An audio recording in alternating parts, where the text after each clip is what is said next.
Hi guys, it's Pete from Time on Your Hands, and today we're taking it slow.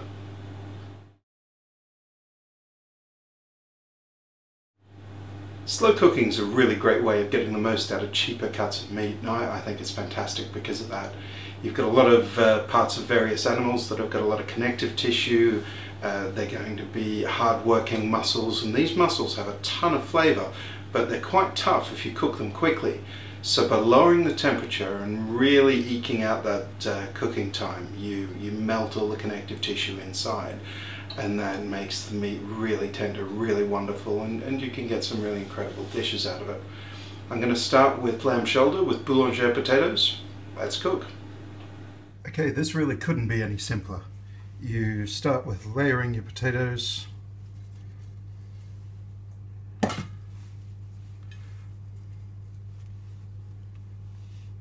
On the bottom of your pan.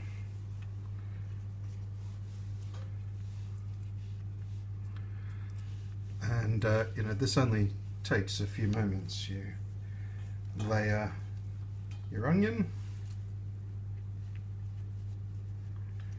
It doesn't have to be pretty, it doesn't have to be neat. And then add some thyme. Obviously, because you need some time on your hands. Okay, so the last layer of potato goes on. As you can see, it is literally just potato, onion, thyme, potato, onion, thyme, potato, onion, thyme. Get to the end of the potato, like so. Add a bit more thyme, like so, and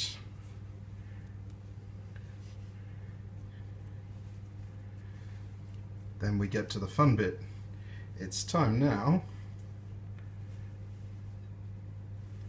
to add the lamb.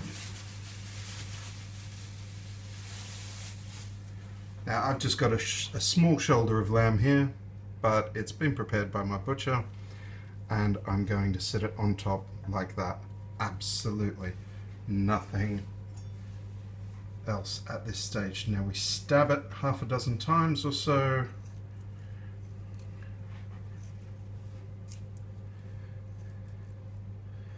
Get some nice deep holes in there if you can.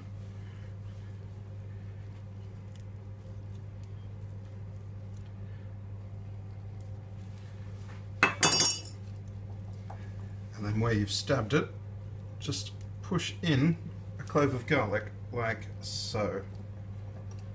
And this is going to melt into the meat as it roasts, and you will not believe the difference in flavour that this makes. It is absolutely spectacular, and one of my all-time favourite ways to eat a roast lamb.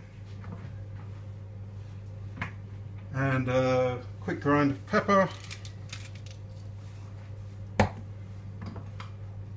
quick grind of salt, got some chicken stock that we prepared earlier, give it a stir and pour it in over the potatoes.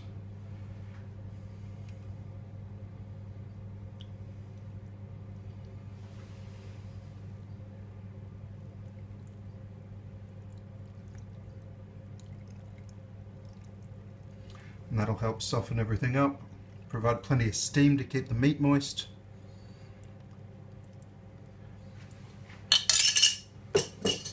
And now into the oven for quite a few hours. Okay, while the lamb shoulder's in the oven, and let's face it, we've got plenty of hours up our sleeve here, I'm going to show you another dish that I've put together over the years. It's a pork shoulder dish, or as the Americans call it, pork butt. And I slow cook that in my slow cooker for 12 hours, maybe even overnight, and then you put it in the fridge the next day, let the flavours continue to meld, heat it up and have it in tacos for dinner. It's an absolutely fantastic dish. I hope you like it. Now our pork shoulder, we have to treat it like any other meat, and you don't slow cook it. In fact, you don't cook it at all unless you're going to brown it properly. So we add a bit of oil to a pan. We swirl the oil around, get it nice and warm. And then once the oil has a nice sheen on it, drop in the meat. You really want that nice sizzle. We're going to leave this to brown 4 or 5 minutes aside, and it'll look fantastic. Okay, you can see we've got some really good caramelization here. Now this is the Maillard effect in action, and the Maillard effect is when the proteins in the meat are exposed to the high heat and they caramelize, and that's where all the flavour comes from, and it's why it's so important to brown your meat before you put it in the slow cooker. If you don't do that, you're missing out on a lot of flavour. I know that a lot of people just bung their meat in the slow cooker in the morning. Spend the extra couple of minutes, especially if you've got a slow cooker that's got a fry function. Then you can do it all in one pan and it's dead easy.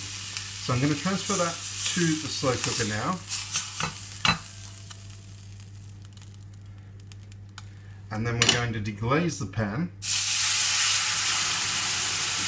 And that gets all those lovely flavours, those really, really lovely flavours off the bottom of the pan. And as you can see, it's becoming a bit of a sauce. Now we don't want it to become too much of a sauce because we need liquid in the slow cooker. So we're going to turn the heat off. We're going to transfer that to the slow cooker and I'll see you in front of it. Right, the slow cooker's on. We've got our meat in there. It's time to really add the flavour. So what I'm going to do is put in a lot of garlic. Now, some people ask me why their slow cooked meals always taste really watery, and it's because in a slow cooker you've really got to add a ton of flavour. It's something to do with the amount of time and the amount of solvents, water and so on, that you've got in there. So you'll see that I don't actually use a lot of water. I've got a little bit of water in there right now from the frying pan.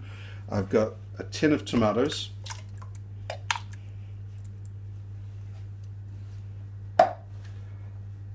I've got some onions.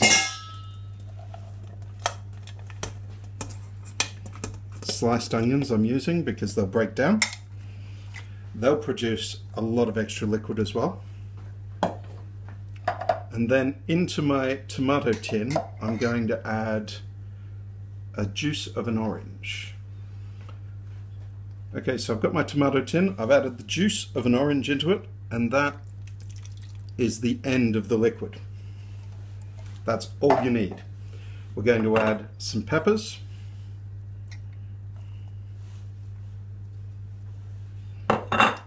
And last but not least, now normally I make my own spice mixes, but because I'm doing it on camera for you, I'm using a shop bought one, which uses exactly the same ingredients that I would normally fry up and grind. Now in this, I'm going to put in not 1, but 2 teaspoons of the mix.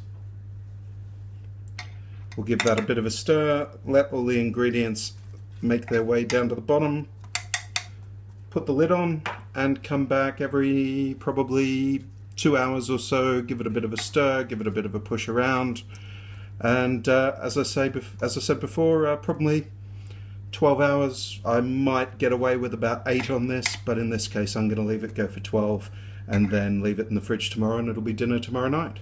So the lid goes on and that's dinner prepared.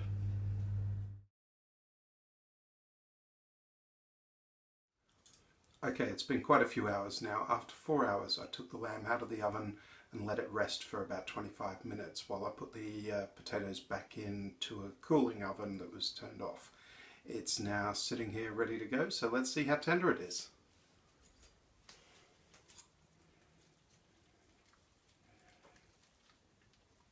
Look at that. That is just falling apart. Absolutely beautiful. And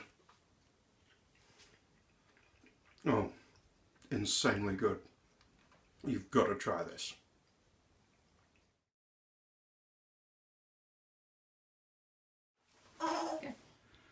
Right, it's the next morning. I've got my son Sebastian in the room if you hear any baby noises. The pork's been on all night and it's looking absolutely fantastic. Check this out.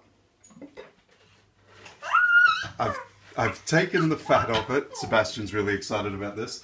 I've taken the skin off it, and check out how easily this just falls apart. I mean, you know this is going to be some of the most tender meat that you've ever tried in your life. In fact, on that note, I'm going to try some right now. I've got a taco here. Let's grab a bit of this pork. Oops. See, it's just falling apart on my fork. Bit of pork, another bit of pork.